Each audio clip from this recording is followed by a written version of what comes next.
how to win back old sales calls so that you can get more clients and get most out of your old meetings and also your prospects.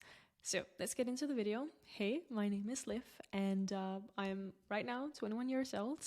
I wanted to make you this video to tell you about how you can actually win back old prospects or leads or whatever you want to call them that you've already had a sales call with and you didn't end up closing them. Because yes, there is definitely a chance. But first, let's get into some do's and don'ts, because there is some really, really important things to know before spending too much energy on these things, okay? How to win back lost sales calls. So of course, you're not going to close all the sales calls you have, maybe because you're not as good at sales as you want to be at. Just like me, I'm not closing as much as I would like to. I don't have the best conversion rate yet, but of course I'm going to have. So for me, this is a perfect tool to use without spending too much energy. So what should I actually do? So after 1 month, I am going to put these lost sales calls into a workflow. So I'm also going to be sending them 4 messages, not more, not less. I found that 4 is a perfect amount. You can do more or less, I don't care. Call them 4 times and make sure to always double dial. When you double dial, you break the silence mode if they have their phone on that, so you can better get in contact with them basically. And what should you not do? So you shouldn't spend your time sending these people follow-up emails like, hey, could you by any chance be interested, or something like that. You should also not hope for them to change their mind by themselves. Trust me, they're not going to. Once that you've had this sales call and you didn't end up closing them, they go away and they will never come back to you by themselves.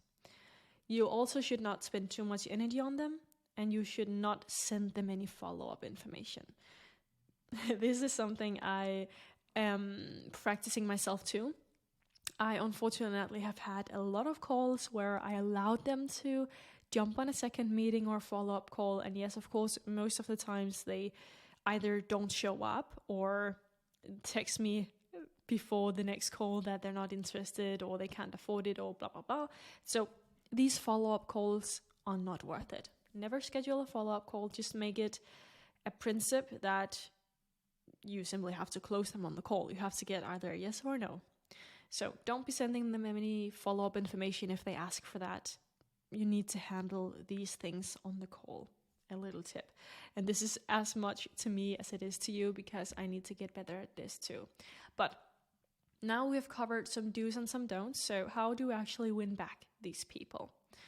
And of course, again, no, you're not going to win back everyone, but let's get into Go High Level. So here's my Go High Level account. You should have Go High Level. If you don't have that yet, you need it for yourself and for your clients, for everything. It is incredible. If you want a 14-day free trial, you can go down in the description, use my link. If you do that, you also get a free coaching call with me, so you can get started and grow your business and all of that good stuff. You don't need to.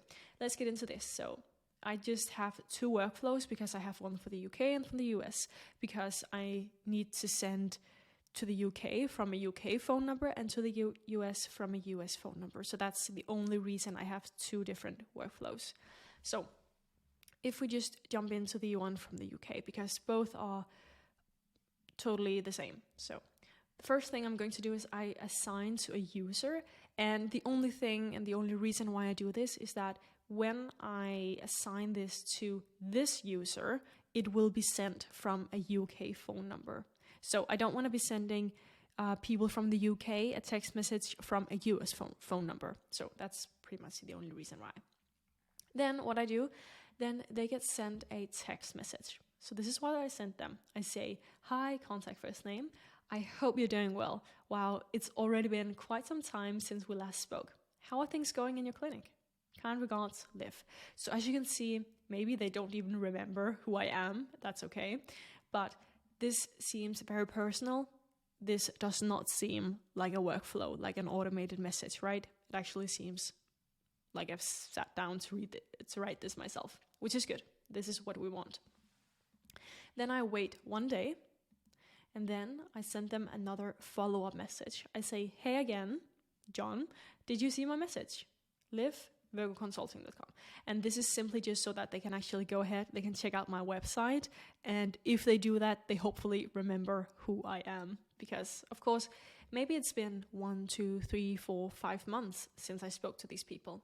Then I wait 2 days, and I've just added 44 minutes to make it seem more natural, so it's not the exact same time, but 2 days after, if you know what I mean. So, if they haven't got back to these 2 messages, I sent them a third one. Here, this is a bit of a longer one. So I say, hey, contact first name. I've been thinking about our last conversation and how getting more clients via our systems can really make a difference in your clinic or in your real estate company or whatever niche you have, right? Since we last spoke, we've updated our offerings to better suit clinics like yours, focusing on getting 20 to 40 high quality people who are ready to buy your treatments every single month. No discount hunters or low quality leads. And a little smiley, as you can see right here. Again, a little detail as that, it makes it seem more natural and human. Then I say, I'd love to catch up and share these updates with you. Could we schedule a brief chat this week? I believe there's a lot we can accomplish together. Warm regards, Liv. So, a little bit of a longer text message here, right, where I'm getting a bit more personal, actually showing that I really care about this.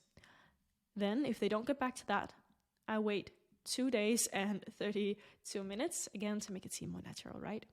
Then I send them another text message, and this is the last one. Dear John, I understand that you're incredibly busy, and I appreciate the time and consideration you've already given. So, I'm empathizing a bit, I'm appreciating what they've already given me, so maybe they get a bit happy, right? Then I say, could you be open to exploring the options of getting more clients? If now is not a good time, could you suggest a better time for me to check back in? No pressure at all. I'm here to help when you are ready. So as you can see, this is a very low pressure message. I'm not pressuring them into hopping on a call. I'm being very kind. I'm saying that, okay, I totally appreciate your time. Just take your time. But if you have any time that works better, let me know. I just want to help you as much as possible. I'm here to help. That's my only job, right? So I'm really putting a lot of thought and empathy and kindness kind of into these messages to make it seem human, to make it seem like I really care about them and like I've really put in some thought into these messages, right? So you want to do the same. Of course, you can change words and stuff like that. Do whatever you feel is best, but this is a really, really good framework to work behind. So this is simply what you're going to do.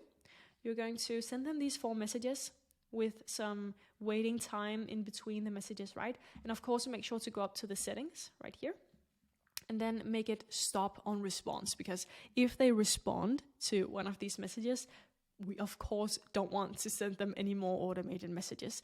That would be weird. So make sure to do that, otherwise it's going to seem very unprofessional. So this is how you do it, guys. People are going to respond on this. But we are not finished yet, because if they do not respond to this, they are probably not so keen, right? It's okay. What you're going to do instead is, alongside these messages, you are going to call them every single day for these 4 days, or it's not sent over 4 days period of time, because as you can see, there's a waiting period, but throughout this workflow, you're going to call them. You can call them every day, you can wait 2 days in between, whatever, I don't care, but make sure to call them 4 times and always double dial. This is what I talked about over here. So call them 4 times throughout this period where you are also sending them messages, because this is where these people are warm. Now they actually remember who you are. They know that you've sent them messages. They know that you are looking to help them. So give them a call. Give them a call, always double dial. If they actually answer the phone, have a conversation with them. Don't try to sell them a follow-up call right from the start, right? But just have a conversation with them. Ask them how they are doing. Ask them how their business are doing. Ask them into what you talked about on your sales call, Just chat with them like a friend. And then chat to them as if you are just genuinely trying to help them and you have their best interest in mind. That's how you do it. And then, of course, when you have a good conversation going, then say, should we maybe jump on a quick follow-up? Okay, don't call it a follow-up call. Maybe say, should we jump on a quick call? I have some really incredible things that I want to show you. And I really believe that this could be such an exciting opportunity for you. So I just want to show you the opportunities, no pressure at all, but I would really love to have a bit of a chat with you. Sorry for that, guys. But, just talk to them like you're talking to a friend. Get them on another call. You can even talk to them on the call that you're doing right now, right? But it's up to you. What's important here is just that you have a chat with them, you get them warm, you warm them up, and then you bring them on a follow-up call on Zoom or a phone, I don't care. And that's how you do it. When you do this properly, and when you actually get them scheduled in for a follow-up call, and do that properly, here you need to, again, chat with them, try to diagnose them as you did on the sales call. So ask them questions, see if anything has changed since you spoke with them last time, and then tell them about your service now. Try to tell them about what you have introduced to your service now that actually makes it so much better. And then close them. Do your best. Of course, no, you're not going to close everyone, but you can totally win back some lost calls here, okay? So yeah, this was my biggest tip of the day. Make sure that if you do not have Go High Level, go down in the description and use my free link where you can get a free trial. You can also get my free coaching call, and I can help you a lot to get started and get some clients. But yeah, that's pretty much it for this video. I hope you liked it and enjoyed it. If you did, make sure to like and subscribe for even more videos. And yeah, thank you so much for watching.